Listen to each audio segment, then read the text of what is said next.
Hello Aquarius, welcome back to my channel, The Vibes Inside.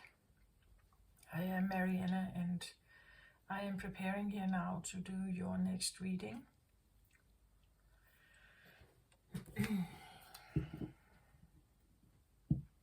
Well, it comes in as something like this giant society voice, right, that just keeps yakking at us, right, with all kinds of demands and ideas and requirements and fashion and like a general, right? It's like this general that wants us to follow orders and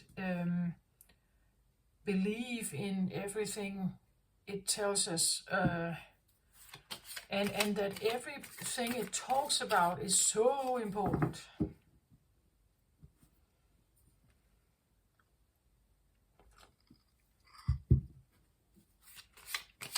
And if you play along with it, it's like you are interacting in this ping pong with this society voice, right? And as long as many people are interacting with it, it has power. It rules over us. And it keeps reinforcing itself as long as someone participates in the law system, as long as someone participates in other governmental rules, as long as someone participates in economics, as long as someone is a soldier in the army, as long as someone is in there somehow in this, it's like a bubble that exists beside nature.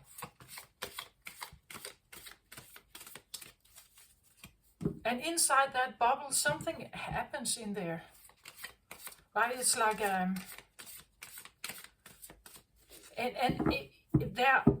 it's like a society on Earth besides nature, right? Nature has its own, you could say, cycles and laws. You could say governed by the seasons and sun and rain and then there is society, and the only ones participating in society are humans, right? We drag animals in there, but we are the only ones participating in it.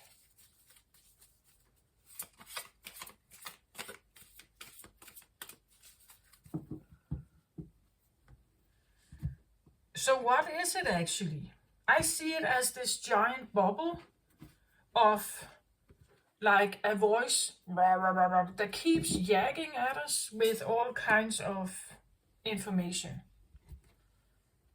You can just have a look at the internet or social media, blah, blah, blah, blah, blah, blah, blah, blah. And everybody who interacts with this is somehow part of that system. Even me now, I make these videos. So I'm somewhat part of the yakking culture, you know.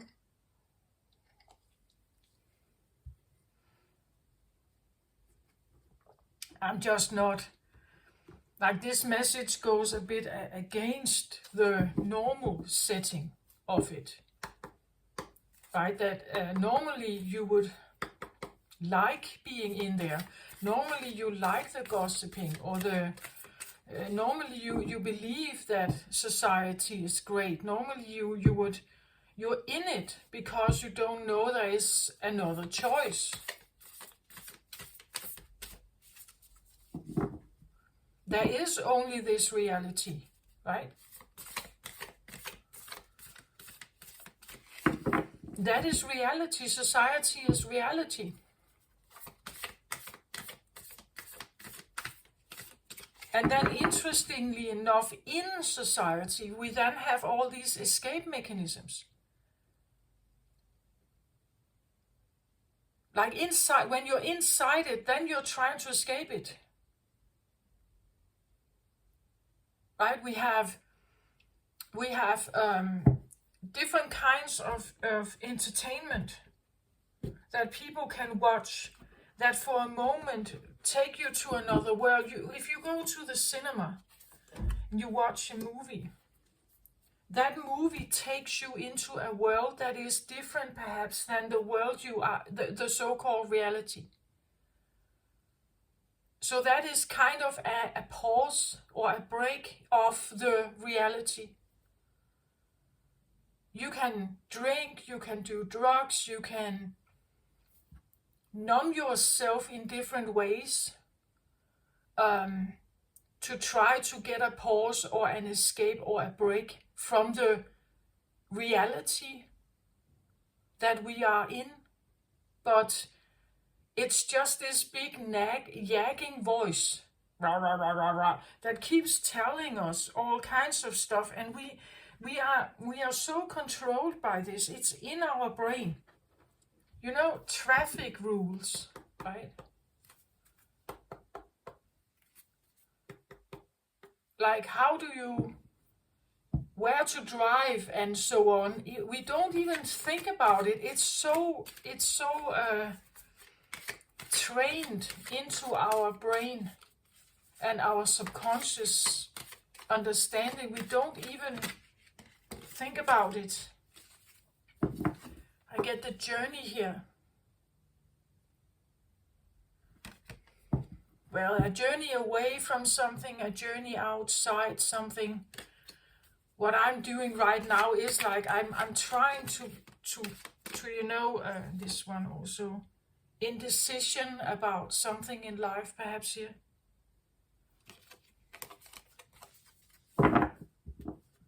Like if you are a deer in the forest and you're watching the human society, it would be something like, what are they doing?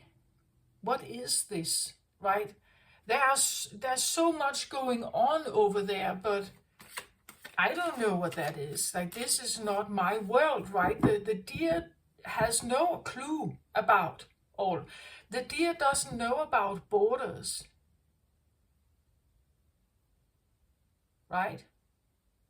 Different languages and currencies, and like they don't care about that either. Like, they care about the food, they care about shelter, they care about it's you could say that an animal lives, it concerns itself about simple things. Simple but very important things for its survival, right? But simple things. It doesn't have this overlayer consciousness like the human has. Like, our lives are not about just finding food. Well, for some people perhaps in the world, right? Still. No, we have taken things to a different level. We are concerned about other kinds of stuff. We're concerned about how we look, how other people view us. We are concerned about our diet, our body, self-image, self-awareness. A deer doesn't really have that, right, in the forest. Like, it's a deer. It doesn't have another wardrobe or high heels, right? It is what it is, right? We have created an artificial world where we are and can be and act whatever we want to be.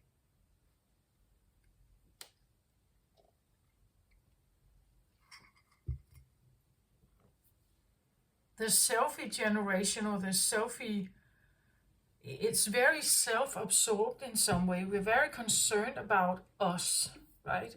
Me. It's very me culture. And it's hungry. So now we are not only, you could say, we're not only concerned about the primary needs like the deer is. No, now we have added layers of different kind of consciousness social needs and emotional needs and things that you could say are not basic needs. The basic needs are what the animals are concerned about.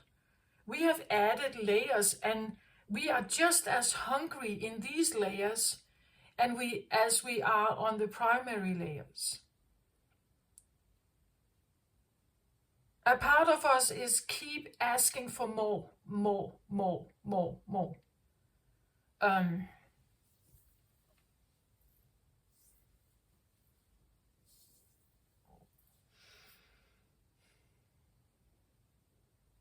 And we are kind of trained into this culture, right? We are introduced to school and everything through our parents as they have been from their parents, and so on and so forth.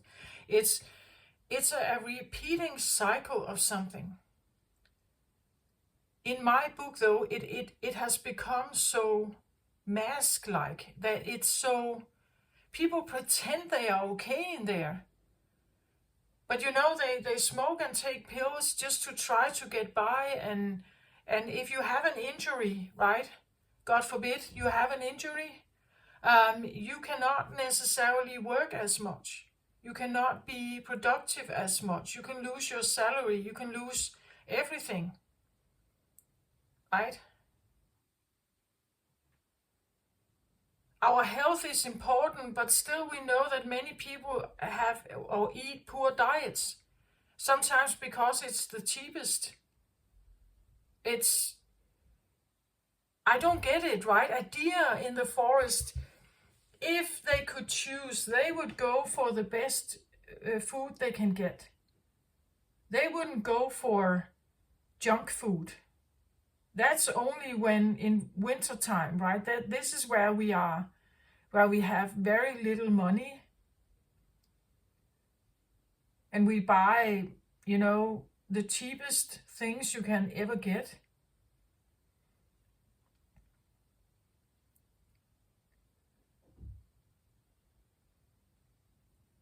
I just don't, it's like we're participating in a world that is pressuring us. And only those who are what I call very strong masculine energies can actually thrive in here.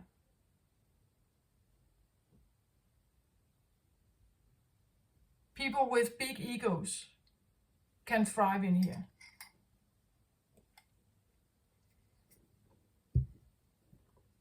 I think that many people, they live day by day. They have the 9-to-5 job. They know they're in this wheel, right? And they have to bring home money to pay the bills and so on. But it's this never-ending story that just repeats itself.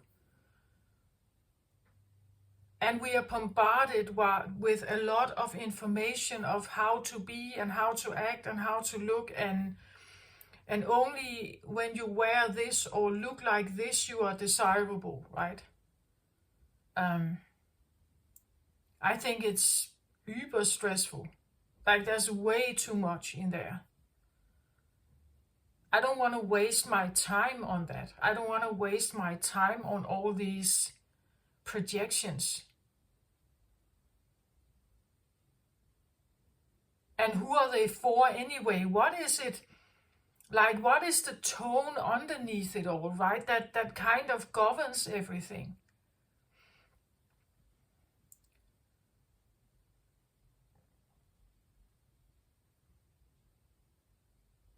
I know there are rebels, right? They go against the stream, they create their own, they are drags or whatever they try to rebel against some of the values or the morals or the traditions or something. Great. You do that if you want to do that, right? But it's like you're still up against this big machinery. And as long as many people have their mind in this, it controls the way they think, the way they act, the way they dress, what they eat, where they live. what kind of jobs they have, how they raise their children, and so on and so forth. So I have something like that. Someone is sitting with these feelings, this realization about this giant voice, or what to do with it, right? It's like, if you have realized this, it's like, and I'm reading for Aquarius, so of course you have realized this. You have maybe always known, you've always seen it, you've always been against some of this, I guess. I think, right? And just saying no to basic things that you don't want to deal with, things that you can't find any truth in it. That's the other problem, is that how much of it is true. Like, there are so many rules and regulations and stuff in there, and it makes life more difficult. I think it was in the beginning, where society was created, I'm pretty sure it was supposed to help regulate life. Now I think it just makes life problematic. Like, from the get-go, people bought into the idea that this was helpful, that it would make their life easier. Now we are realizing it's actually just making us stressed out. We are, like, it breaks us down.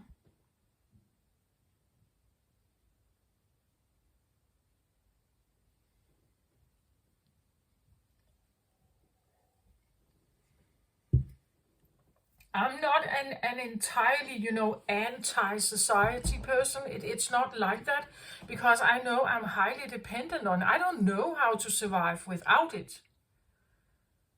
Like, I have been raised into this. This is all I know. It's a part of my, it's everything I know, right? So if I have to get out of it, I don't know how to live primarily from the earth.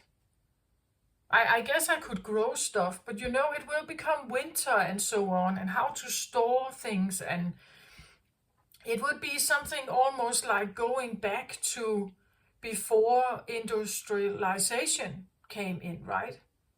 It would be like going 100 years back in time, and I'm not sure that is the what I want either. But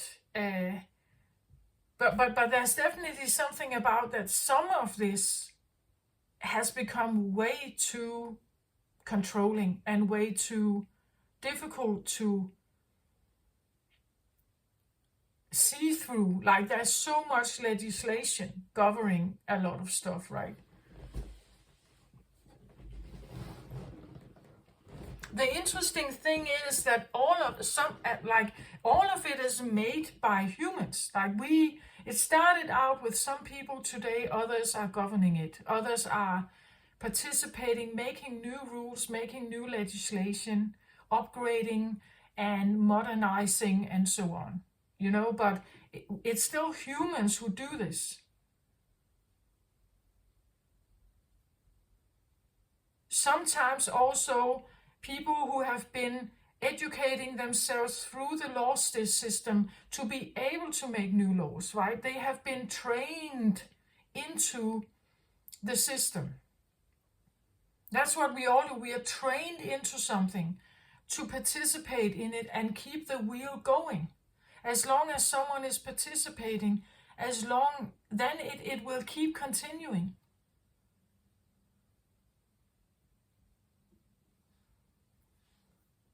Right? I know even here in Denmark, I know that for some of the young generations, there are, you would say, for those who have the school credits for it, they have the right they are equipped for longer educations, trained and want to participate in longer educations. They prefer certain jobs because or certain educations because there is an outline of potential jobs with a certain amount of salary and maybe responsibility as well, right?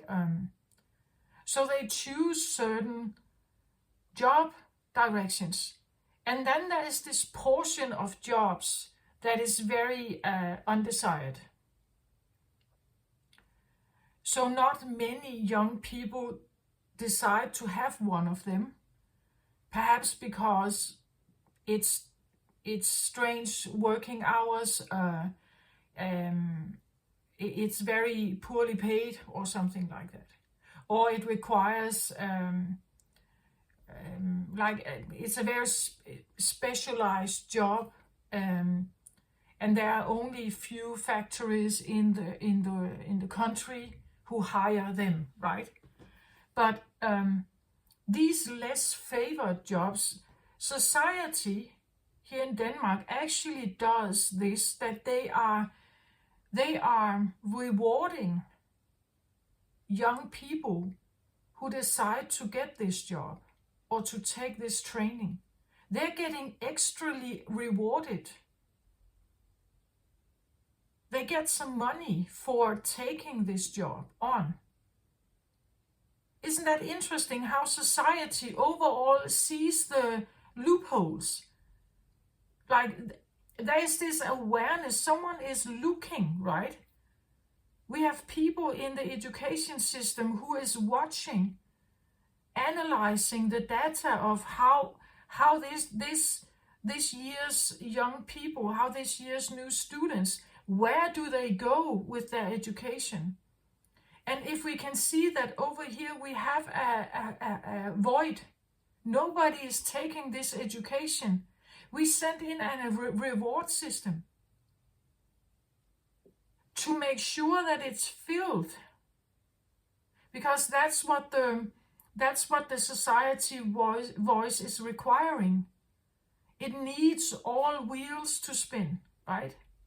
All wheels need to spin. We can have certain wheels that are not spinning. So we are rewarding people for taking on this particular education to make sure that they get the job afterwards, so we can keep this wheel spinning. Isn't that interesting? Again, it's like this, there is this inside the system. When you are in the system, you think that it's for you. But I see it as one big artificial voice that it is for itself. And we get trained into keeping it alive.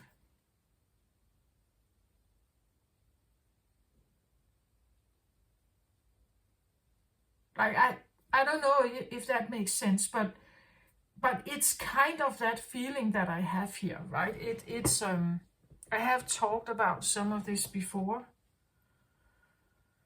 I think that, well, let's just have a look at the cards here.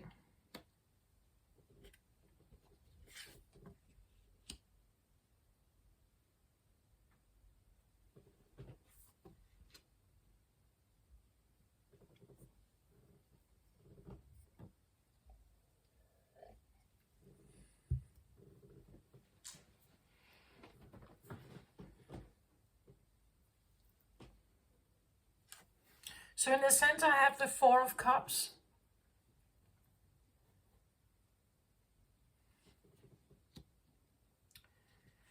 In the ground position or root position, I have the mystical shaman. And in the crown position here, I have the goddess of the moon.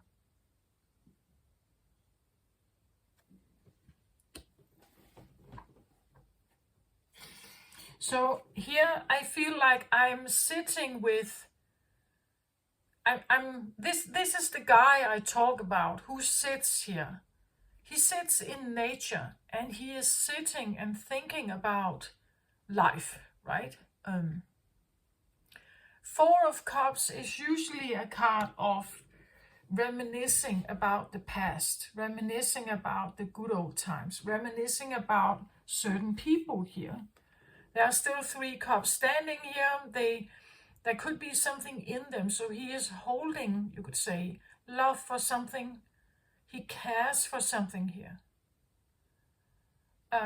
Then this card usually talks about that if the divine actually showed up and offered a new cup, so let's say you met a new person, someone who sits like this, they would normally not take the cup because they are very occupied with these already. Like they are occupied with some experiences they've had here that didn't end that well, right? That's why he sits here. He's reminiscing about, he hopes or wishes that they would come back, or that it could be revived, or again, that it could be shared, you know.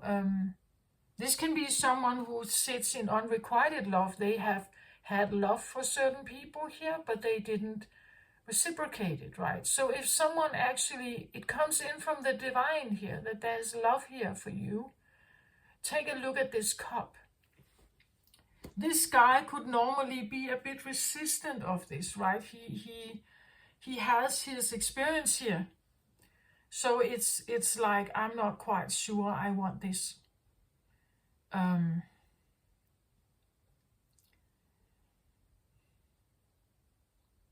I get like a feeling of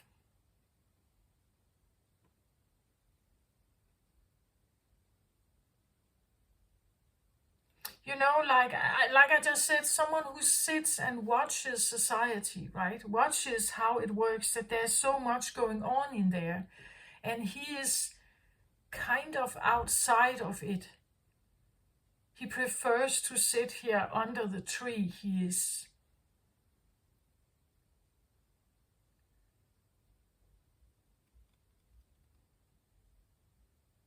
Well, I guess he is interested in something here, but it's just like, I'm not sure that it will ever come back, right? I'm not sure it will ever change. And then it's like something comes in here, out of the blue. Something could be offered, or it could be the feeling that like nature is the only place where I actually feel okay, right? Nature is a place where I feel okay. This is where the sun shines on me. This is where I can relax.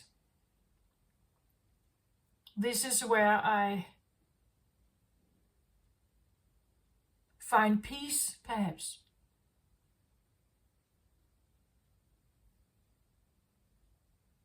He sits here and reads here, studies, perhaps. And suddenly, out of the blue, something comes in here. It could be that someone approaches you, right? And they declare something.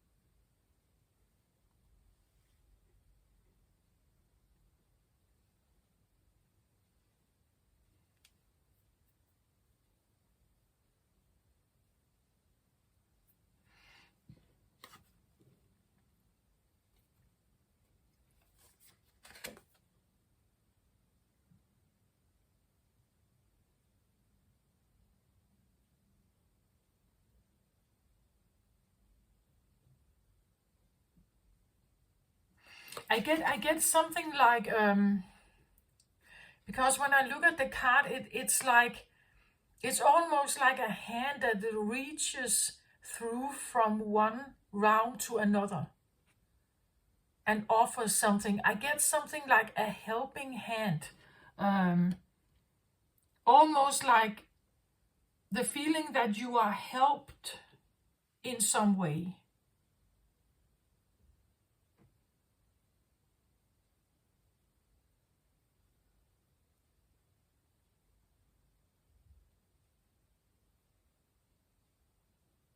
Or I just said rewarded, right? There could be something about, it's almost like that there is a friend here, you know, like a friend that through, that reaches through or is a guiding, that guides you in some way. It offers you something here that has to do with love. It's a guiding. I get almost like a compass here, right? It's like they reach through from the divine realm, reaching through, showing you. It's like they show you something, right? And what they are showing you is better. Like when we look at these, the cups here, this one is bigger than these. It's a shining golden one, where these are more dull, perhaps, or they don't shine very much. This one shines and glows. It's almost like the feeling that you sit here in your awareness, maybe you are analyzing society, or you are reading this law book here, right? And then it's like you're wondering about it. You're wondering about it. How much it takes up, like how loud it can be, how much stuff you have to learn.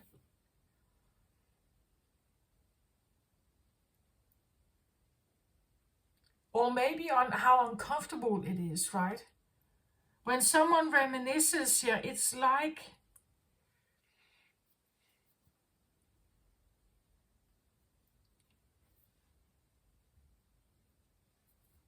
well, and of course this can be you. Like you could be the one that offers something, right? That you say something to someone else, right? Someone who sits here and doesn't feel very well. They are maybe a bit discouraged about life, you know, and they sit here. And then it's like out of the blue, something reaches through here and allows you to see that there's more. There is a greater love, or a bigger,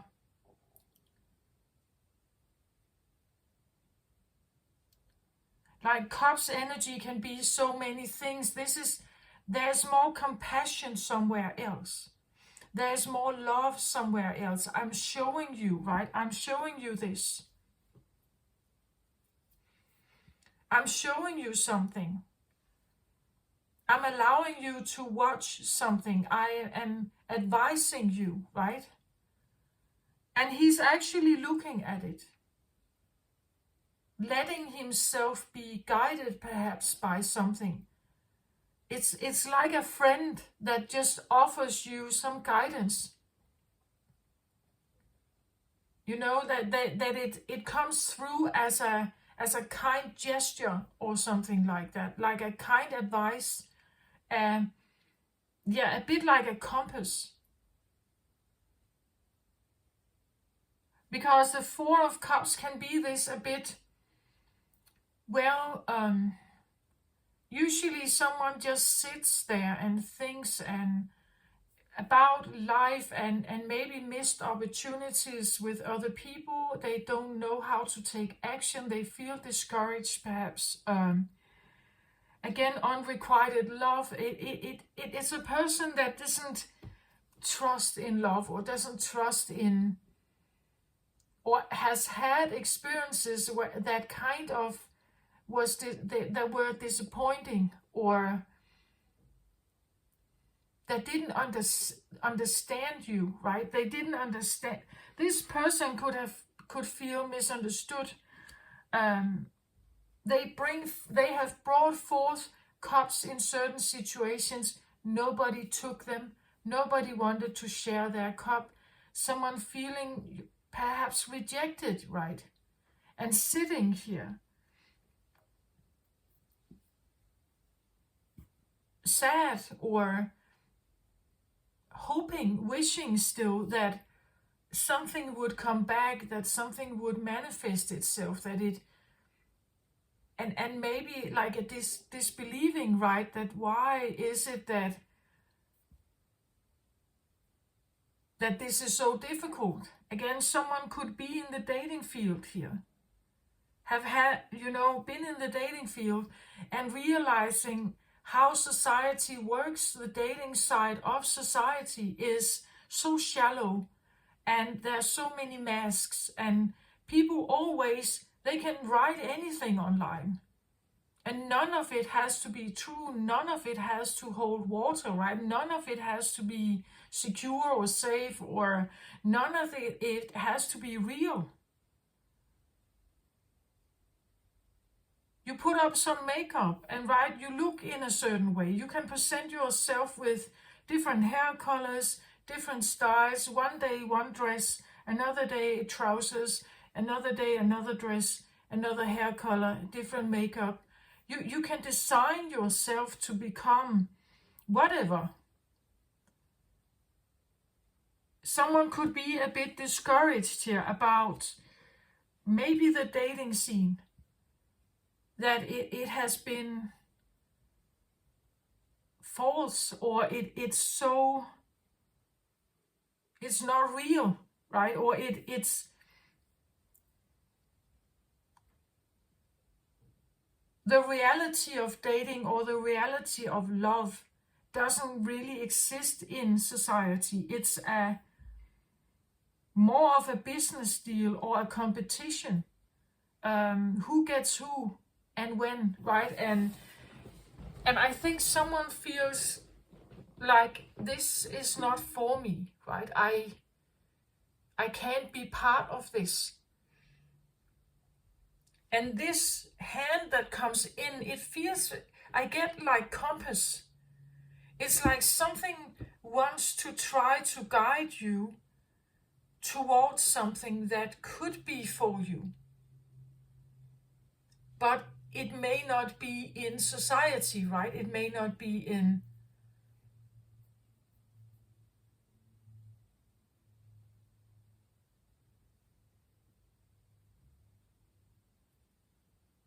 it may not be here yet. It may not be here yet.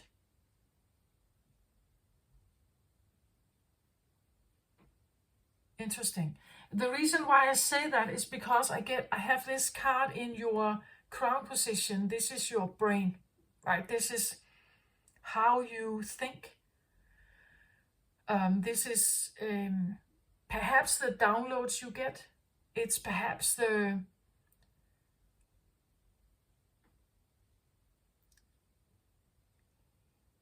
and I get that this is something that is not normal.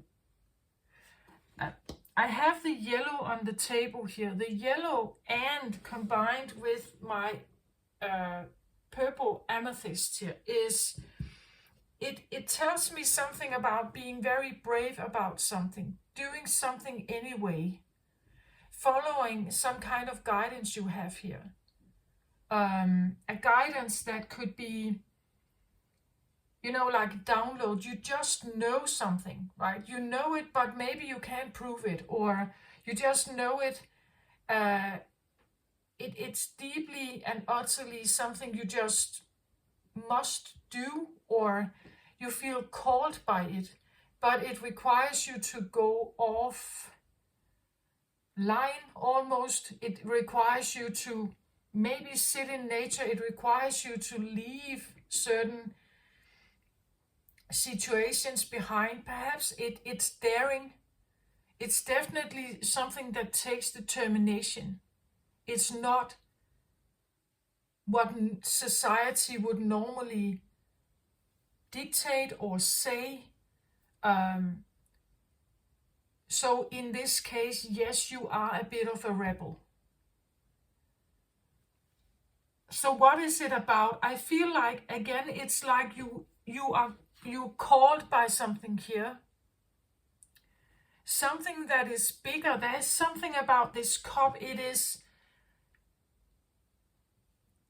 a bigger love, or there are attributes to this that we don't find in society. What we find here is, it would be something like what is available here on earth is conditional love, competitive conditional love. But this one is not like that. This one comes to you as a compass. I feel like it's an advice, a compass that it comes into your mind space. Here, it comes into your mind space. She is interacting with something that is not here yet, I feel like. Moon energy. Moon energy is something hidden. It's something secretive. It's something that is feminine also. Feminine can talk about that it's a creative process of some kind. It's something that is, a creative process is usually you start something, but you're not sure what the end goal is, right? You wanna paint something, but maybe you are not quite sure how it's supposed to be. When a child is created in the womb, it takes time. We don't know how the child is going to be at the end, what it's going to look like, but it just gets there, right? It goes through some kind of process, and then it just gets there with exactly its own imprint, with exactly its own face, with exactly its own temperament. It becomes what it is. But in the process of creating it, we're not quite sure yet what it's going to be. What I get from this is almost like someone is advised here what love is for this one. What greater love is, you could say unconditional love is. Like a compass, it's like getting clues on what the right, maybe environment, like this can be anything. It could be a person, right? It could be an environment. It could be somewhere to belong, right? Maybe this is a cultural group, a religious group. Maybe it's certain world values that have to be present. And when you go towards this, you will find the belonging. You will know that this is your place. You will be recognized. You will be loved. There's compassion here, and so on. But instead of what you have been involved in here was not, right? It didn't accept you. It didn't allow you in. It was unrequited. It didn't. Actually, it's because you hold a different energy vibration, I think. You get advised here on, I feel love. It's like getting an advice from an old friend about who is whom to choose. It's, like if a father is advising his son, you should look for these and these and these traits in a woman, right? Then you will know that she would be a wife material, for instance, right? You will know that this is the one to choose, or this is someone who has values that fit maybe a longer kind of relationship, if that's what you're interested in, right? But this is like an advice that comes in to guide someone. Yeah, I get like a compass. It describes, or it shows you something. it shows you something about what someone with whom you could have unconditional love, what it requires. Like, what does it require to have a partner like that? How are they supposed to be? What is required of you, right?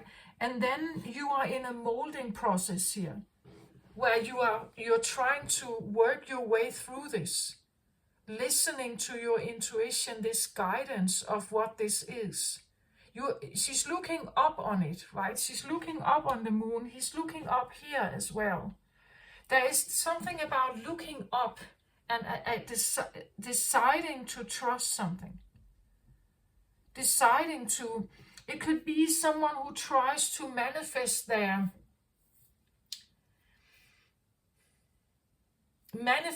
dream person. Like trying to manifest a dream person into life. That would be the molding process here, right? That you are in a very intuitive, very a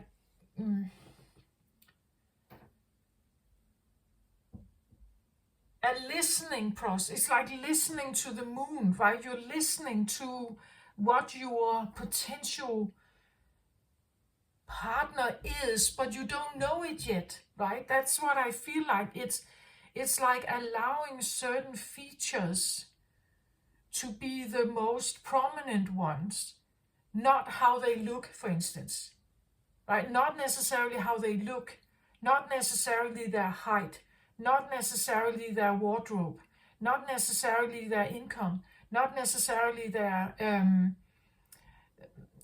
their cultural style or something. No, this is about some other things. It's an emotional match.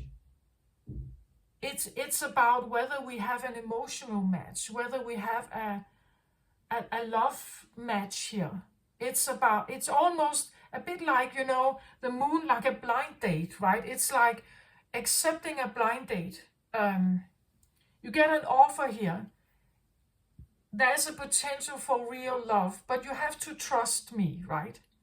Accept this blind date. Okay, I accept this blind date. So you go on this blind date. You can't see the person, but the person is selected for you, right? They are right for you, but you can't see them.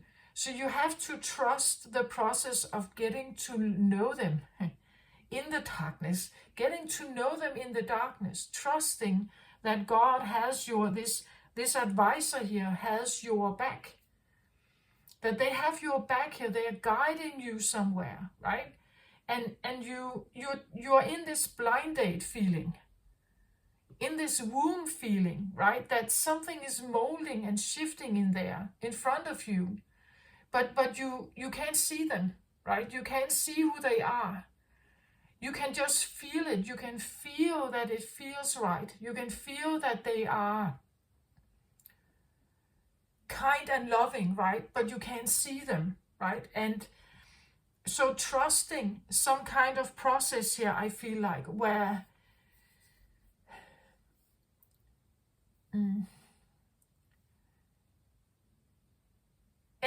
this could be anything. This interaction here is like, it would be a bit like become blindfolded and being asked to just trust me, right? Trust me. I will guide you to them. I will guide you to this place, or to this. I'm guiding you to your place, the place you belong, the place where you will find friends, the place where you are loved, right? The place that recognizes you, the people that recognize you, but you have to trust me, right? You have to trust my guidance, my compass here for you. I'm telling you something. I'm guiding you, and you have to trust it. You have to allow me to guide you, right? It's like putting your hands on the moon, and then the moon starts moving and you just flow along, right? You flow along with the moon, trusting in this blind endeavor. Does that make sense? That's what I get. That something is better for you here. And it comes from the divine realm. It's like being guided by your star, right? You are something outside of this earth is guiding you somewhere. Like your higher self or something is lending you a hand saying, yeah, you are in the wrong place. Let me take you to your tribe, right? Let me guide you to your tribe. But you have to trust me in it. Even though it feels strange, even though it's like you're not sure, even though it's you can feel your own resistance in this.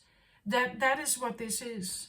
Like, it's like she puts her hand to the moon and says, okay, I trust you. And then the moon starts moving, right? And is trying to move you to your tribe, I feel like. Your place, the right environment. Maybe it's a workplace, you know, it's a someone, again, reminiscing is this idea of hoping to find the right one, hoping to find someone who cares, or a place or people who cares, feeling like this outsider, or that I don't belong in some way, needing to find solace, right? Needing to find this peace, this belonging somewhere. And that could be this you know, that you know that nature is good for you, better than society or the noise of society, right? You know that, okay, great. But still, when you sit there, you still reminisce about the idea that there must be someone for me, right? There must be some place that is right for me. There must be people that I can exchange love with. And this is, then it's like there's this guiding hand that comes in as an advice, a compass, a guiding hand, a friendly advice, right? To trust in your intuition here. Her eyes are closed. It's like she just lets herself being guided by her senses, by her intuition. As I said, she could be on a blind date here. And you, in the blind date, what do you do when you can't see a person?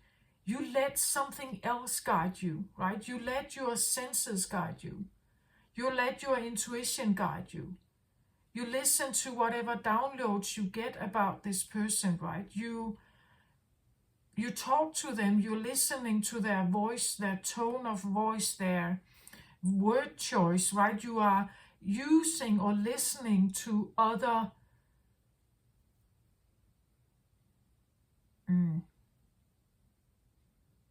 You're not letting yourself only be guided by the visual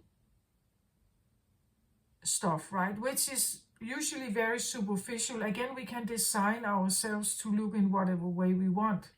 If you're willing to pay for the plastic surgery or put on whatever makeup, then you can get to look very differently than you normally look, right?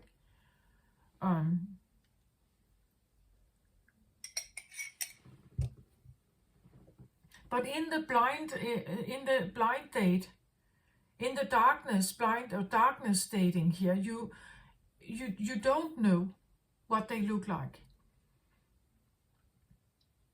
This molding process here is also something about like molding your own brain towards trusting your intuition here. So instead of being very strategic or calculated in how you normally direct your day, or even how you select partners, or how you normally would go about finding a new date or something. Here, this is different. It's like you allow yourself to be guided by something you haven't done before. It's the advice that comes here is, it's almost like it's backwards.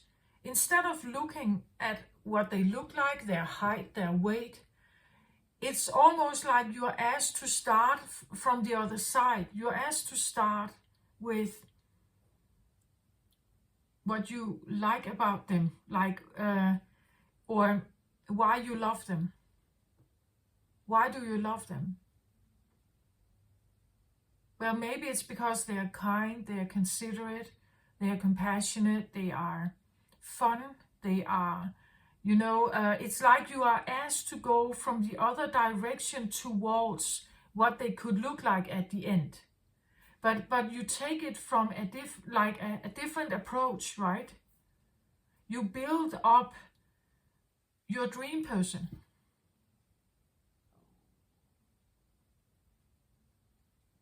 But you're doing it from another approach than this. Normally dating goes the other way around. You put out some pictures, you write some kind of dating profile, right? And that is the first thing people see about you. You can write anything. This feels like the other way around. It's like meeting someone in real, instead of dating, that if that has been your normal approach, you actually get to meet someone in real life. Just out of the blue like that. And it could shock you even, because it flips everything around. It's like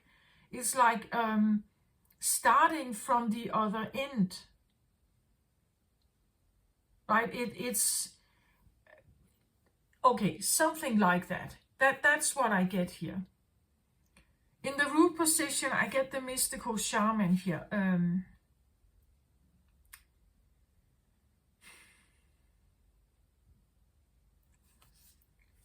this is where I feel like I actually have your Aquarius energy here, because this is the root position here. The root position tells me something about, it could be how you have been brought up. It could be that you have been told about manifestations. It could have been about, how to work energy. You know how to manipulate energy, or you know how to, you could say, send manifestations to the universal realm. I get, again, because here it's like he sits here very peacefully. He's not doing much, but he's sending out something. I don't know if you can see it, but there's this like a bit of an image of a face here. I hope you can see that. And it comes from him. Like he's sending this out here. Right? And then we have a moon down here with the image of a bird, or of a bird here. Right? And the moon is here. Right? The moon is here. So it's a bit like he sits here in the root position. It's like awakening certain inner dynamics in you that you may not even know you have. Again, maybe this is not something you could have been having, a mother, a grandmother, or someone who is into manifestation energies, laws of attraction, or working with moon rituals or something like that, manifestation rituals. But if you don't have that, then I want to say this is something dormant in you. It's your bloodline. Like you have a bloodline of this, ancestral bloodline of this, of energies where you can actively try to, it's like, because he's sending a request here, right? It's like he's sending something out to the universal realm here. Maybe during full moon or during moon cycles, right? He is a shaman here. He blows it out of his mouth. which can tell me maybe he speaks it, right? Maybe he's speaking it. Maybe he is like speaking something into being, you know? Maybe writing it, maybe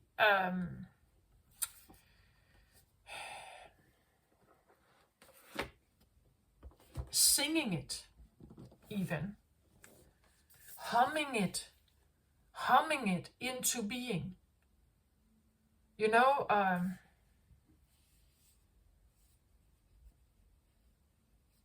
maybe there is a certain melody that you keep humming, right?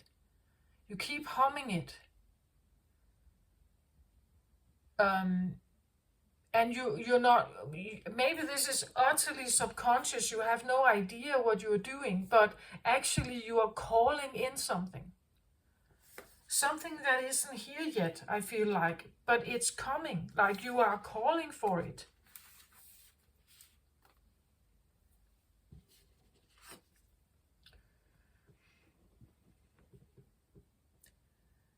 So the mystical shaman is the symbol of the myth maker and storyteller who is neither made or nor defined by the story. Instead, he observes it, evolves through it, perceives all aspects of it. In so doing, the mystical shaman represents the ability to dream a new story, a new myth into being. He dances between worlds, wearing the cloak of the world loosely around his shoulders, and sings the world into being. He reminds us to be in the world and travel through it, but not to be defined by it or become too attached to the experience. This is the symbol of true alchemy, for all elements of life have a spiritual aspect and a material one. When we remember this, all manner of miracles and manifestations are possible. Yeah, do you get my point of this? It's like you have an ability here. It's in your root position, so it's literally in your roots. Like your family, you have your blood veins are utterly and totally available to work with this energy. It's a part of your DNA, right? That you have abilities to call in unconditional love to the world. Maybe you're doing this primarily to get your own new spouse or your own new partner. But when you're doing it, you're actually doing more than this. It's not just for you, right? It's more. Let's say you do manifest the dream partner in your life, right? The perfect, beautiful love connection here. But then think about people who know you. They would maybe ask you, how did you find her, right? How did you find him? Right? What you have together is such an inspiration and so beautiful. How did you do this? And then you can share it, right? Then you can say, yeah, but I dreamt this into being. I visualized this into being. I hummed it in. I sang it into my life. I sang it into being, out of thin air, you would say. Again, it's not here yet. I felt that in the beginning. You can sing it, hum it, talk it, describe it. You know, make a poem, write a poem about it. You have the ability to do this. Normally, I feel like when I do Aquarius reading, it's very logical, it's very to the point, it's very rational, it's very analytical, this is very different. This is something entirely different. But you can keep your awareness of it. Again, I said something about the moon, the womb creating some, there's a process, it takes a time for something to mold itself, build itself, shape itself, and then eventually the face comes. Eventually the body is there, fully evolved, right? But there's more. We start with something else. The key seed of a person, what is that? Like the key seed of a person before we start molding the flesh and the body around it, right? What is the key seed before everything else? That's again what I felt like with this, we're reversing everything. It's not about what they look like. It's about the heart, right? Or it's about their core. It's about who they are. It's about light or love. It's about it's about beauty, inner beauty, right? It's about warmth. Whatever you want to manifest here, that is the original seed, and then you start molding everything else around it, you know. Eventually the face, eventually the body is finished, right? But you start with the key seed of something. This is the key seed, right? This is the compass. This is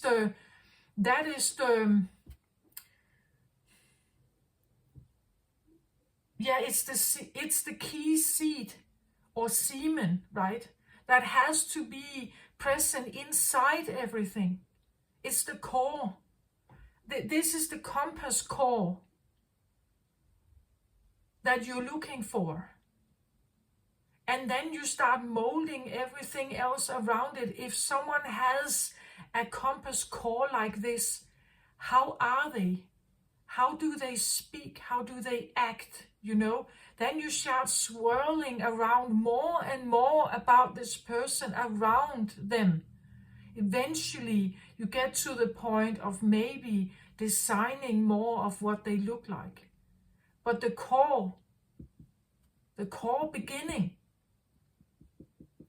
describes everything. You know, if someone is very gentle, very maybe quiet and gentle, and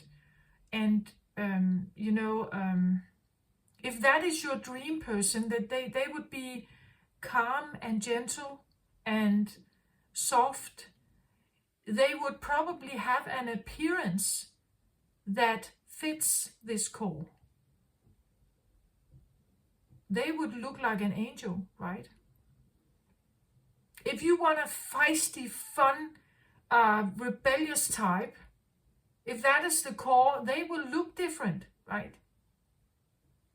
Do you see my point of that? It's not what they look like can tell us something about the core, but when you start from the other way around, you decide the core.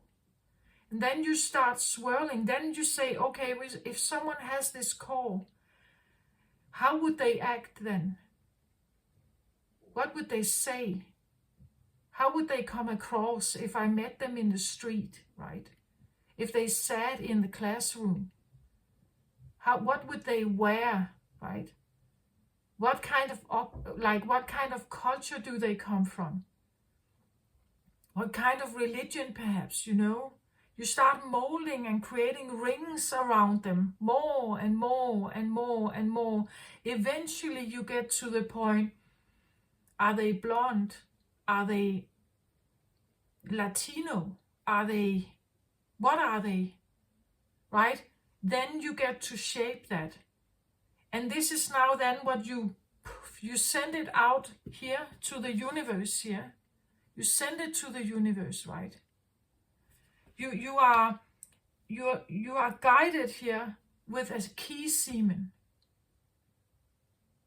And you're asked to go into the molding room here. You're asked to go into the room, you could say. Start creating them, right? Start building them. Start molding them. Maybe you sit literally with clay and you are sitting there and molding them, right? or you are in this blind date. And in the blind date, what would be important? Well, when you can't see them, it's a feeling, right? I have to feel at home with them. I have to feel great with them, right? So how should they act to make so that I would feel comfortable, right? What kind of persona must they have to where I feel comfortable, where I can relax, where there are no masks, right? Maybe you want a person who is very truthful, who is honest, who wears no masks, who is natural, a natural person. If he's wondering here, maybe he wants a natural, beautiful woman, right? He doesn't want one who is filled up with makeup. He wants someone who relaxes in their body as it is. How do they dress? What are their interests? What is their association with money, perhaps? What is their association with society and culture and everything, or nature? What is, do you see my point of that? It's like when you go on a dating site and you can look for someone who is visually maybe very beautiful, but you don't know the rest about them. Right? You don't know anything about their core values. You don't even know, they could be acting out of their shadow aspect. You don't even know if they are truthful to you. This is the other way around. It's like approaching something from the other end. You are looking at the core of a person for your manifestation. That is the advice, right? Look for the heart, look for the core of them. And then you see the rings around them. You see how they act, you see the way they speak, you see how they dress. You are do they show respect for you? Are they rude? Like, are they people in real life? They have a way of acting. Here it's like you are almost, I get like a reference to, what was that called? Like a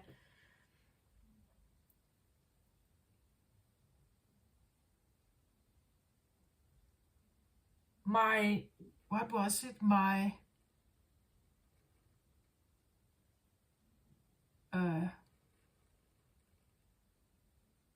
hologram love. I think there's a film about that, my hologram love, right? Because he falls in love with, you could say, an artificial designed holographic girl. I think it was something like that, right? Or and well, that is of course an artificial robotic. Though I know today that some of the responses from these AI robots, that they are very clever and they are actually quite. There's a lot of emotional cognitive understanding embedded in the programming, so you can have a conversation that resembles, we could say, a human conversation more and more, I guess. You don't get this cold artificial reaction from the robots necessarily anymore. It becomes more and more clever in understanding how to interpret a human, right? But here I feel, and of course this could also be what you're trying to design, but when this comes in like this, I don't feel like this is artificial. I feel it's more like it's a way of manifesting, finding, you could say, the right person. Finding, because this person is born somewhere. They do exist already. right? It's just a matter of your frequency aligning with it and their frequency aligning with yours, right? Then you could meet up somewhere. I'm not saying that you can't find this on a dating site. It's just that this is a guidance of what to look for, right? That you can find many women online who are with a lot of makeup. They show up extremely beautiful, I guess, online, right? But maybe they don't represent the core seed that you're looking for.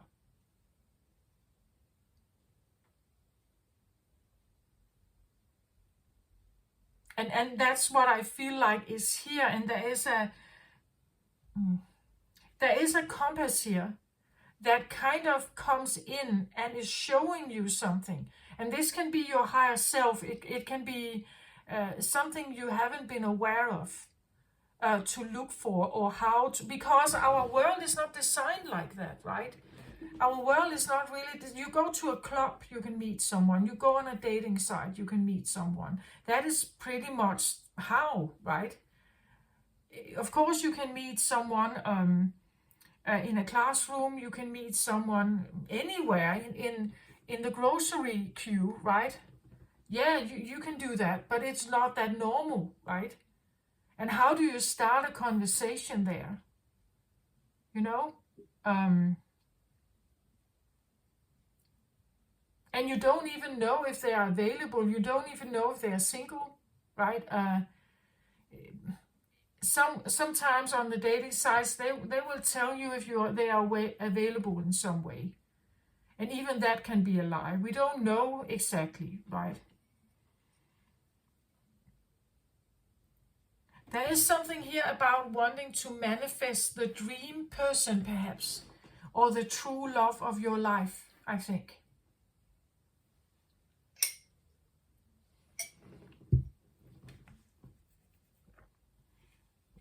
It acts as an advice, a compass, an emotional compass to find or align yourself with,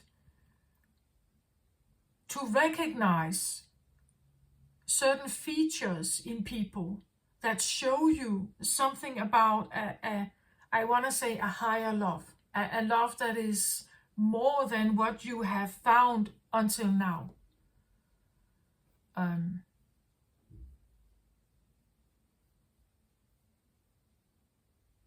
It's like you're getting a helping hand, like someone is advising you here. And this is not a friend. It's not something you find in a book here on earth. It's not something that society tells you. This is an intuitive download or feeling here, like that is given to you, offered to you. It's not something you can read in a dating manual. It's not something you find in a book here on earth, or what society would normally say, this is how you find a spouse or something. No, this is something that comes in as a helping hand for you. From somewhere, from somewhere up there. It's like this guiding star that acts as this compass for you. It could be a memory, like remembering something. That this is how it's supposed to be. This is how I am supposed to feel with someone I love, right? I'm not supposed to feel this dull feeling here. It's supposed to be this. This is how it should make me feel. This is what it's supposed to be, right? And then you start working with that. Then you go into the molding room. Like you start the clay, you start molding it. And the more and more you connect with it, the more you get this feeling of, how would if I had actually met this person, how would they make me feel? How would my heart feel in that moment when I actually stood in front of them? How will I recognize them, right? What traits do they have? How do I recognize them in the street? I take some kind of random class, and how will I be able to recognize them? Are they outgoing? Are they a bit shy? What are they? I don't know what this is for you, but it's a helping hand to you no matter who you are, right? And the one you are looking for will match this, will match what you're looking for, right? Will be a representation of this unconditional love experience. And what it means, like how does unconditional love show itself? Like, how will I recognize that this is more than what I have been otherwise dealing with here? How will I recognize this other one? Yeah, you recognize it by not looking. I almost want to say by sensing, by let your intuition guide you towards them, even though you don't know what they look like. But it doesn't matter what they look like, does it? Like, if you're looking for love, more love, you're looking for something that was reciprocated. You look for something that is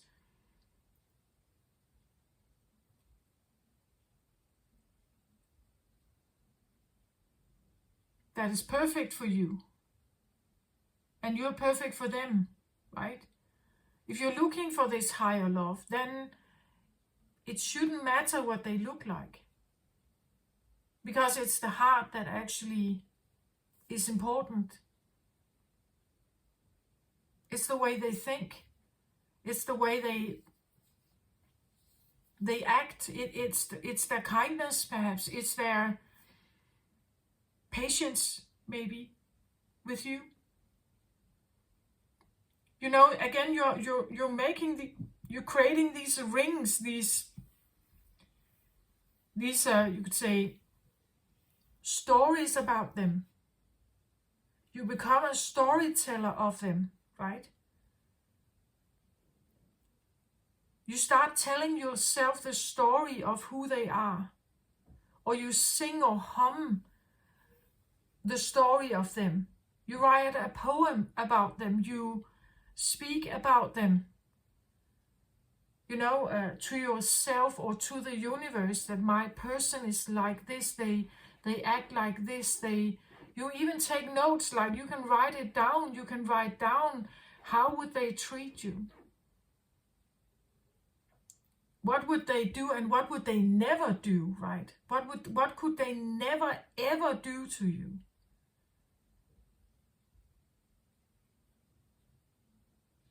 Because that's just not how they are, right? That's just not how they are. They are like this. They are, and that's why it's a higher love. That's why it's bigger. That's why it's special.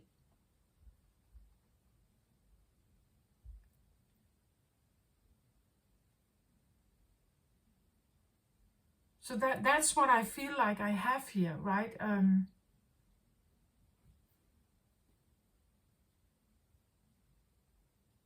Please have a look at my Capricorn reading also. I feel like, I don't think it's the same situation, but in that reading there was,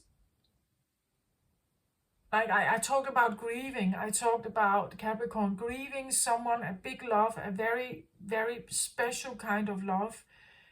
And how you can sit in the sadness, in the loss of them. But you can also turn this around and become grateful for even having had that experience of having someone like that in your life. And again, they can act as a guide. Like I see it here, like they can act as the as the compass. Like you're grieving, the Capricorn was grieving them because they were special, because they were unique, because they acted in a special way, because they showed you some special kind of attention or love or patience or devotion. So it becomes a compass. Yeah, you lost them, right? That was Capricorn. It was lost, yes. But also think of them as a compass now. That if you could be as lucky as finding just some of this in a new person, you will be on the right track, right? They, even though they're not here anymore, they have put out the guideline for you. This is the textbook, right? This is the book you're supposed to read to find that person.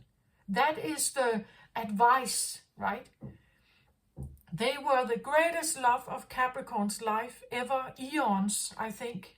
I said that in the Capricorn. It's not just a lifetime, this is lifetimes, right? That is the dating advice you need, right? They are your dating advice. Right? That you will get no better dating advice than you can get from a grief. Like the grief tells us that this was special, very special to you, personally to you. That's why it becomes a guide also. That's why in this case, you could take that memory or this, everything you know about it, because why are you grieving them? Why was Capricorn grieving them? Yeah, it's because they are like this and this and this and this, and they would never do this. They always were like that. They were always this. They were always that. Yeah, it's a textbook, right? It's a description of who they are. It's an energy vibration that is described, literally described. It doesn't matter what they look like, right? It's how they are. That is the feature that people are looking for, but that's not how the dating scene works, right? The dating scene is about looks. It's about what can you provide? What is your money what's your salary, right? We go about this in the wrong way. That's what I feel like is, and that is why I say it's not here yet. It's like we go up right now, the dating scene, we go about it in the wrong way. And we are not honest. Like the dating scene is not honest.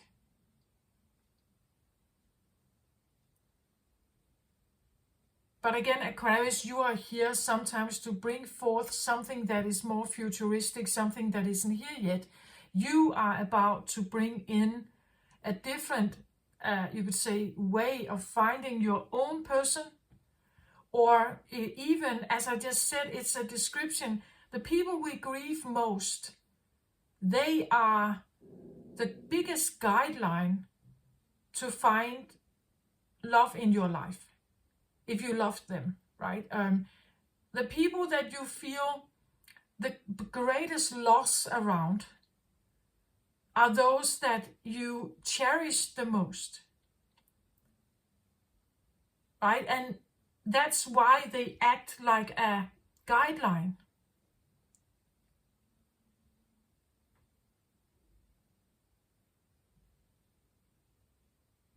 That is what I feel like. So maybe have a look if you feel like you have been reminiscing here about it. I did have the 5 of Cups yesterday in Capricorn's reading. 4 of Cups is not quite the same, but a bit similar. Grieving is a very, very strong feeling of attachment with someone. When you share love with someone, requited love with someone, mutual love. You get attached to each other. You are attached with and to each other. You share each other, right? It's a very special thing to experience. Many people want it, like they want to find this special thing, but it's not always what happens, right? Sometimes it happens for months or years and then you break up, right? And this is the breaking up of something mutual like this is very difficult. This is where we have heartbreaks, right? This is where people can lose themselves in a grief.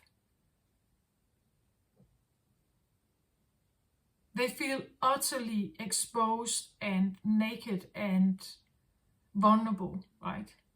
Because being vulnerable in this way of sharing each other totally and fully in mutual honesty and respect and purity of heart, it's very vulnerable. And you primarily find this actually with very young people or children, because we only get to a certain age where we get the first heartbreak of this, where someone leaves, and from that get-go we are actually cautious, right, about doing. We want it. There's this. It seems like most people look for this special connection with someone else, but it takes daring, it takes guts to go and look for it again, right? And here it even may take guts to go against the stream, be patient, waiting for the universe to bring you two together. You have to align with them, right? They have to align with you. And sometimes false people come in and we think, oh, this is the one, right? It is not the one. Again, you sit here and you can say, oh, I want this person and they have to be like this and this and this and this and this. But then have you looked at your own shadows? You want them to be utterly only good and pure and honest or whatever. So it means that they can't have a shadow. They can't really have a shadow of being not honest, having secrets, being mad sometimes. They must only be like this and this and this and this and this, but no person is like. We all have a sense of shadow. And if you want someone as pure as that, then you have to become pure as well. Like, that's the alignment, right? You can align with something that is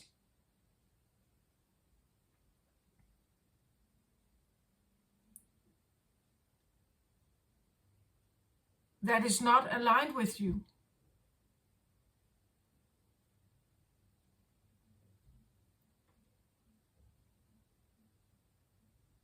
Like that, well, you can be with them for some time, maybe years, but then eventually they will probably leave. So both of you have to align with each other, right? And that is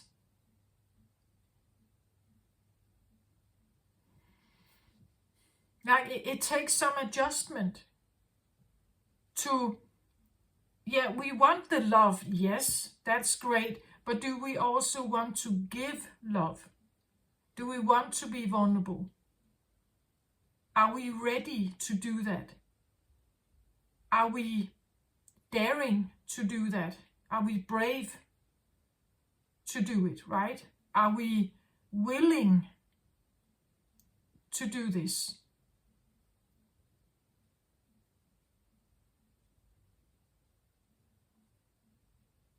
Again, when we are grieving a person, for instance, I just said that it's like this description, right? It's a book.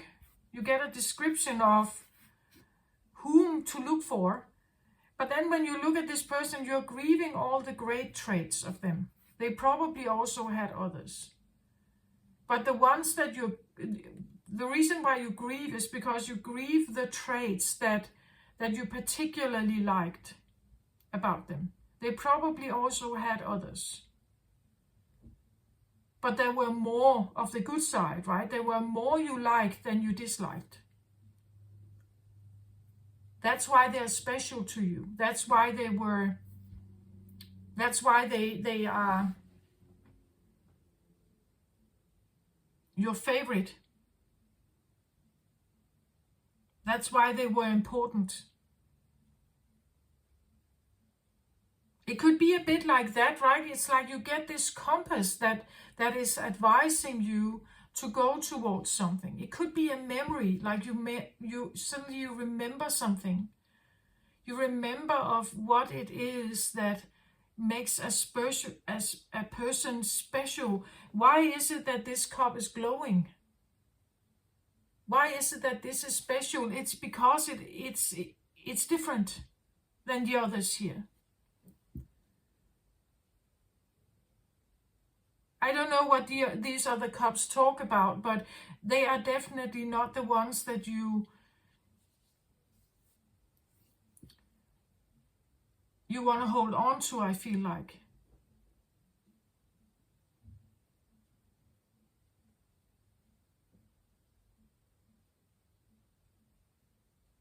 So yeah, this is what I have. And it challenges you perhaps in your brain here. It challenges you also, again, as I said, to go through your own shadow stuff, right?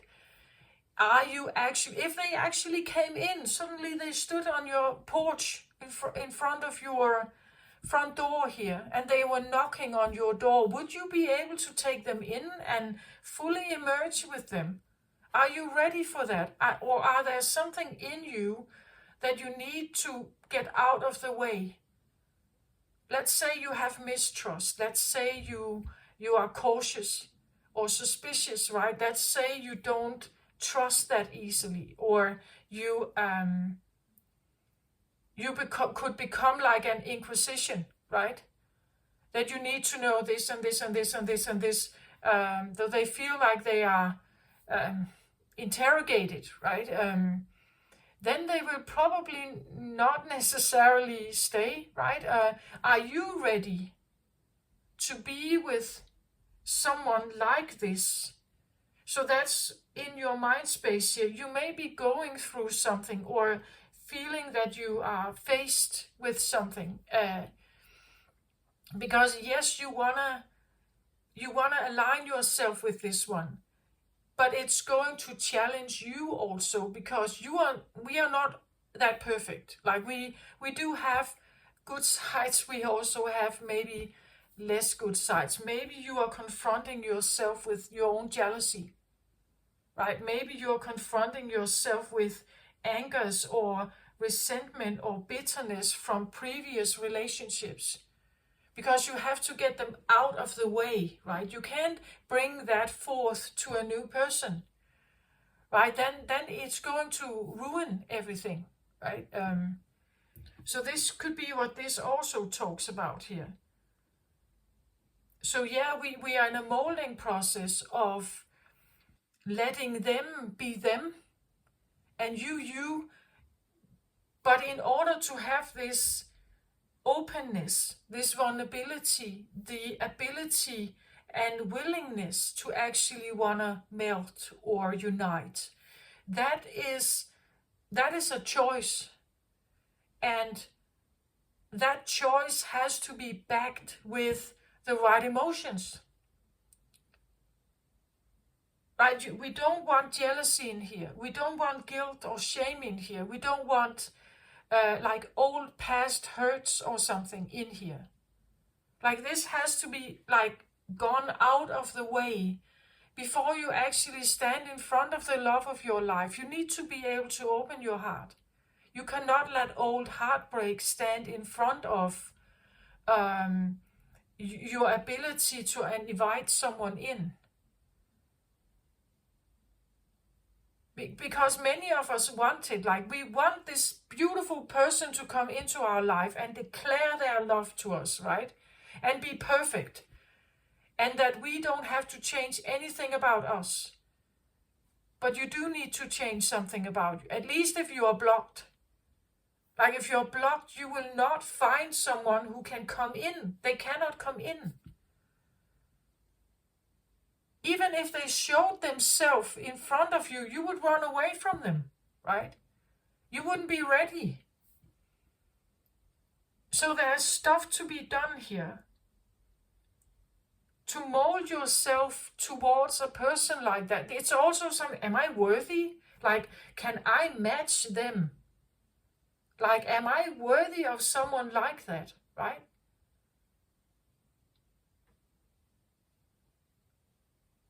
Someone, again, you have, you can write it down, right? You can write it down, what they are like.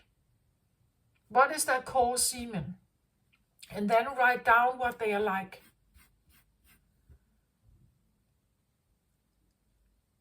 Because that becomes now your compass. This is what you're looking for in a person. And that is how you can go dating now. That is what you're looking for.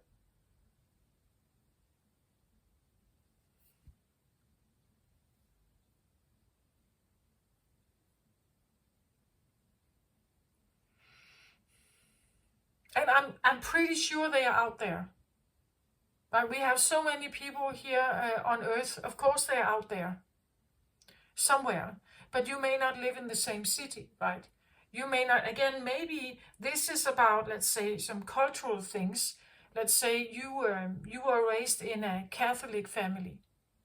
But maybe the person you're looking for is actually from a Buddhist community. Then maybe you need to shift and join a Buddhist community because it feels right, right? It feels right to you. In that community, maybe they suddenly show up. And now you see them, right?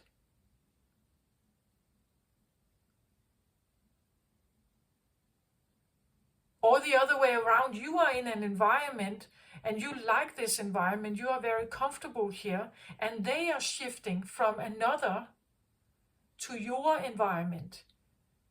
And now you just stand there in front of each other, right? Sometimes we are not born into the right environment. I said that in the Capricorn reading also. You can have, maybe this is a Capricorn, right?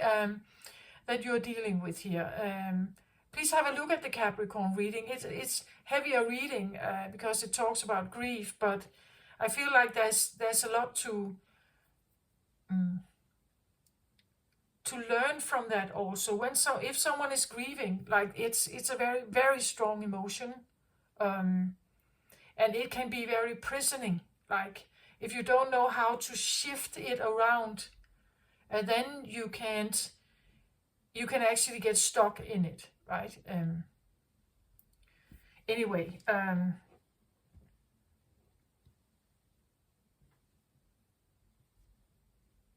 yeah, okay. This is what an advice perhaps here for Aquarius. An advice.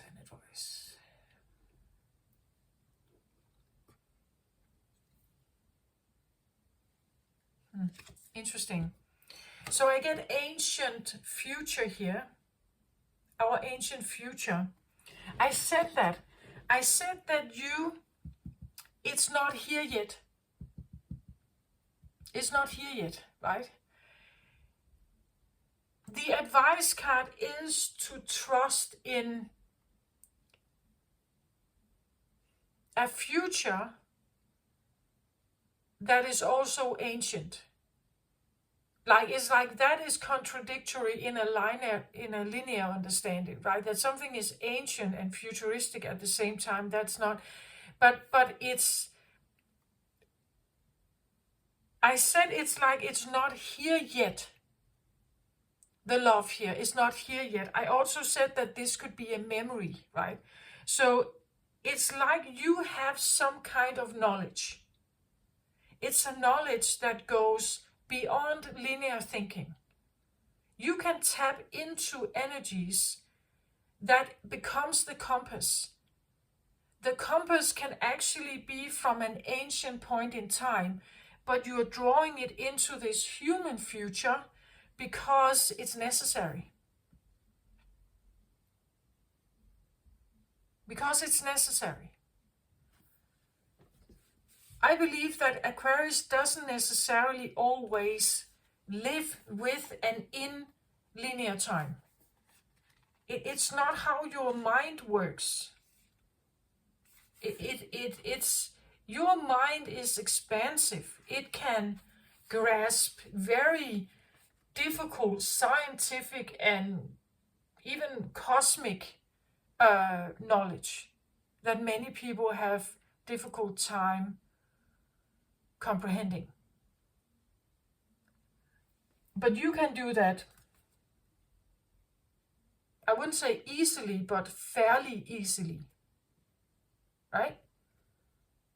And it's not, for you, the reason why it's a problem for others is that it's stirring their reality, but it's not stirring yours. Because you know the reality we are in, as I started by saying in the beginning, it's created, it's already artificial. You know that it's just one. It's just one kind of creation. You could say it's like a simulation. It's a game, or it is what it is. You don't have to buy into it, right? This is what you know. You know this already. But many people incarnate here not knowing this. I didn't know this. I think you know this. Like when you come in here, you already know. As a child, you already know, what is this? Like, this is strange, right? This is a strange place. I think you know it already. But because you only hear the other, like your parents, siblings, everything, they're in it. They're in the civilization simulation thing. So they know, they only talk about this. Eventually you're asking yourself, am I crazy or what? Why do they keep talking about this? I know this is not my truth, but there is only this around me. Eventually,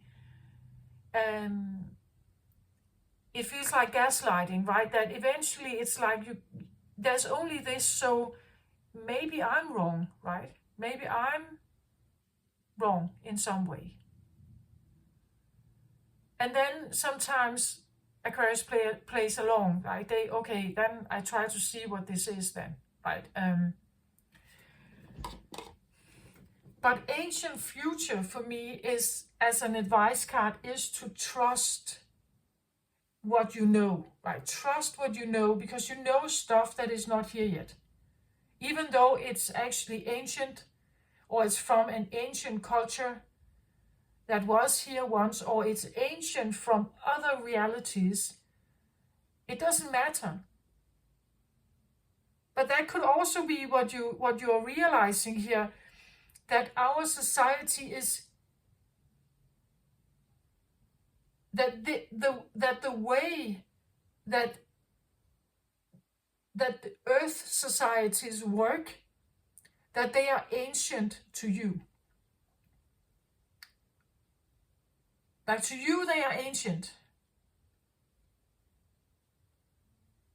From your civilization, where you come from, the way this functions right now on earth, this was in the history books. It's old. It's like archaeology for you. It's like participating in archaeology.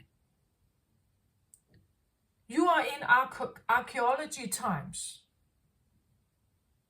Right? That could be what it feels like for Aquarius. It's like coming here and like, what is this? This is old, right? This is so primitive. It's primitive. That could be what it also feels like. The way dating goes on, the way that humans interact with the other, this is so primitive. They don't even have telepathy. They don't even have, open hearts. They don't even have, you could have that. You could have this, like you scan the environment and just kind of, this is old-fashioned, right? It's old. This is ancient. But I'm bringing something from my future here because it's necessary for the next evolutionary step, right?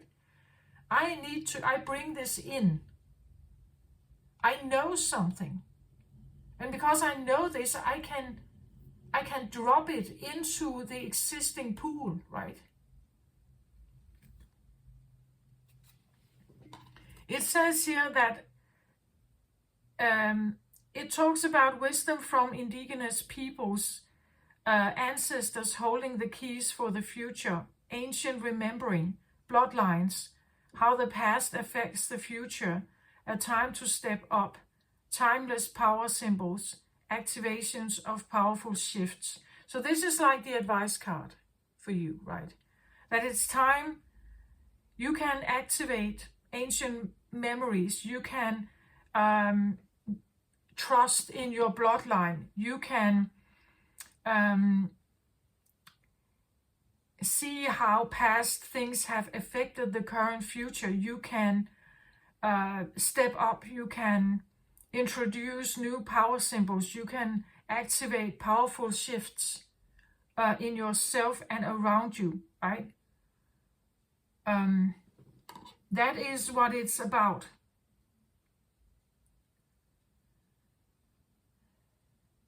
It says here, right now the legend of the Lemurian civilization feel important as the wisdom from this ancient time is relevant.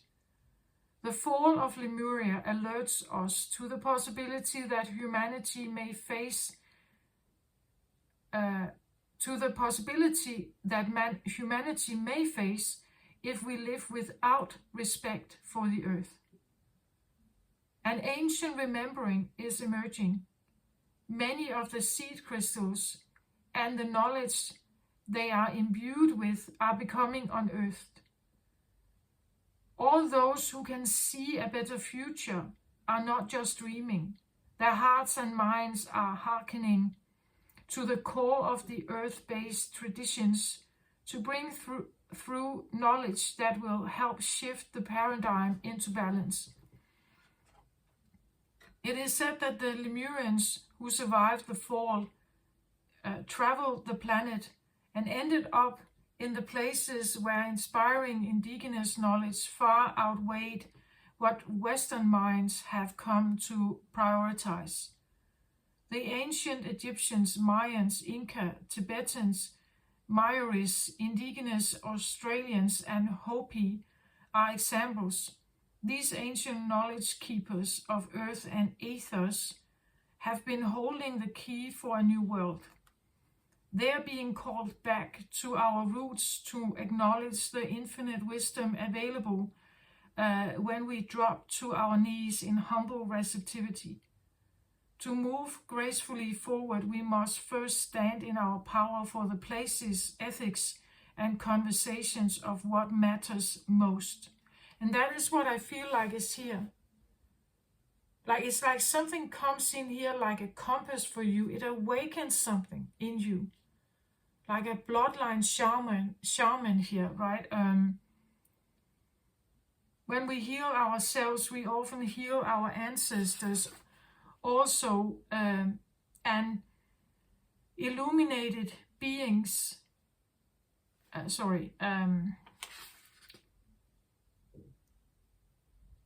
When we heal ourselves, we often heal our ancestors also. As illuminated beings ready to make a change in the collective consciousness, we can sometimes take on what seems like more than our fair share of karma. We may be clearing some of the wounds from our ancestors. With this in mind, we can ease through the waves, allowing guidance and empowered perspective to lead us to the greatest good. There is an activation, compass activation here. right? If you have felt that you were doubting or that something just feels so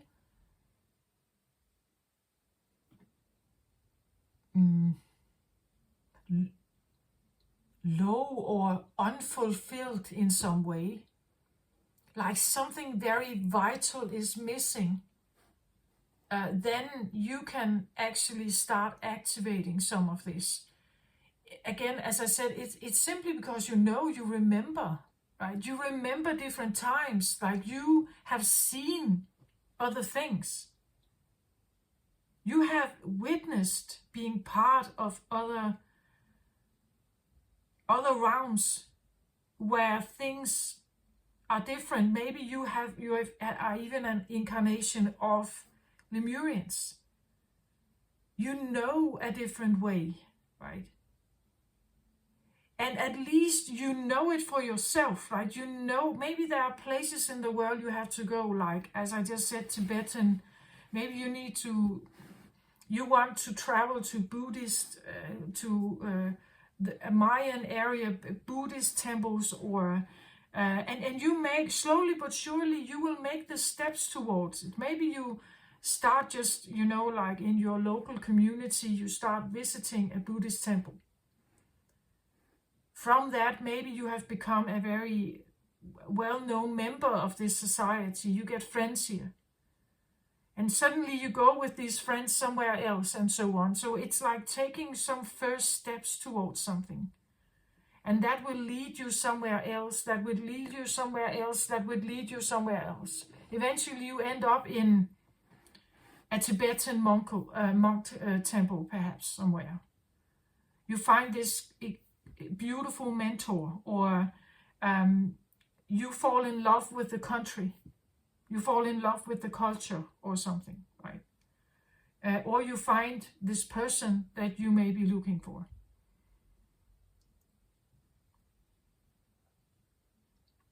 But staying the same, being the same, not wanting to move, and just expecting this beautiful love to come into your life, that simply won't work. Like, you have to make certain steps towards it.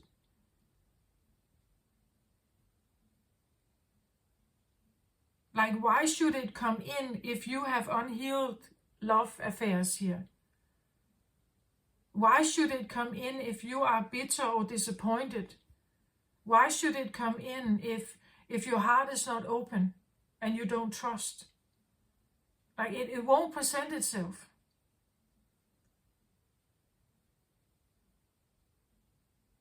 What's more likely is you probably meet people who also have a closed heart, who are not able to merge, who's not able or wanting to be vulnerable. That is usually what we find in the dating scene. People hope for this very special thing, but they have no idea that they're carrying a load of blocks for it. Many people also mistake sexual attraction for love.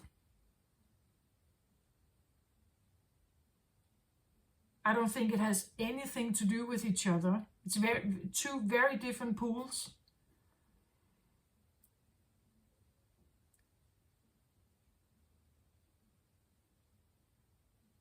Anyway, this is what I have, Aquarius. I hope this helps somehow. Take care of yourself out there. Love and light to you. Bye-bye.